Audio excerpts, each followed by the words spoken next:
ബീഹാറിൽ ഇന്ന് രാവിലെ എന്ത് നടന്നു? സത്യപ്രതിജ്ഞ നടന്നു. പക്ഷേ അർജുന, നിന്നെ ഞാൻ നയിക്കും, തേര് ഞാൻ വലിക്കും, ഞാൻ കൊണ്ടുപോകും, നീ പറയുന്ന പോലെ പോയാൽ മതി എന്നാണ് മോഡി പറയുന്നത്. കാരണം 89 സീറ്റ് മോഡിക്കാണ്. മാത്രമല്ല രാംവിലാസ് പസ്വാനായിട്ടൊക്കെ മോഡി നല്ല ബന്ധമാണ്.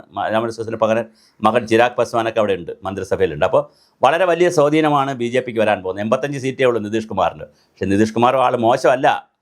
ഒരു കാലപ്പുറത്തും ഒരു കാലിപ്പുറത്തും മറ്റേക്കാൽ വേറെ സ്ഥലത്തും വെച്ച് നിൽക്കുന്ന മനുഷ്യനാണ്. എഞ്ചിനീയറാണ്. ബേസിക്കലി 10 പ്രാവശ്യം മുഖ്യമന്ത്രി ആവുന്നത്.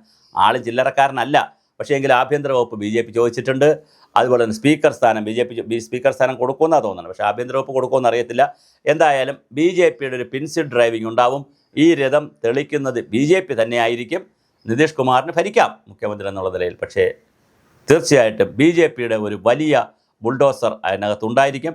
പ്രത്യേകിച്ച് സീതാദേവിക്ക് ക്ഷേത്രമൊക്കെ വരാൻ പോവുകയാണ്.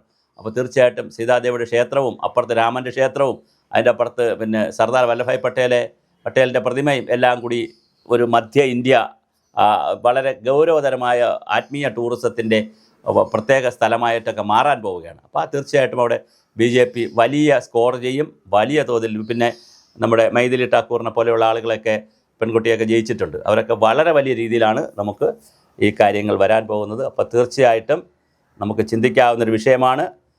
വളരെ വലിയ തോതിലാണ് BJP അവിടെ ഭരണത്തിലേക്ക് വരാൻ പോകുന്നത്, നയിക്കാൻ പോകുന്നത്. തീർച്ചയായിട്ടും ഈ പിൻസിഡ് ഡ്രൈവിങ് നമുക്ക് മനസ്സിലാക്കേണ്ടതുണ്ട്.